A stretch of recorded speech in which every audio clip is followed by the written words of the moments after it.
Nah ini lagi rame nih, Indomie versus mie gaga.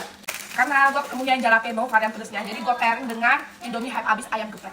Tapi dari harga ya, ternyata gaga jalapeno ini lebih mahal daripada Indomie hype abis ini loh. Ini yang jalapeno, ini mie-nya lebih kecil, kalau yang hype abis ini mie-nya lebih besar. Yuk kita coba masak. Tada, langsung kita battle dalam satu Nah, piring. ini hasil jadinya. Kalau yang ini Indomie warnanya lebih merah, kayaknya nggak memakai kecap. Kalau yang ini mie gaga jalapeno yang warna orange, kayaknya dipakai kecap deh. Dari looks-nya sih, ini lebih battle-nya kayaknya lebih cocok dengan Indomie goreng biasa ya. Dari penampilan mie-nya, gue bilang sih mirip sih keduanya sih. Ini susah banget bedain, susah. Bismillah. Pedes, ayam geprek pedes.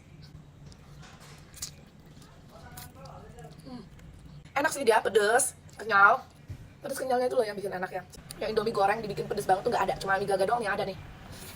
Kalau mau pilih yang mana? Gue suka jalapeno gaga, tapi gue nggak bisa menerima untuk menduakan Indomie. Gue nggak bisa poligami. Balik lagi ke selera, kalau kamu pengen yang pedes, Indomie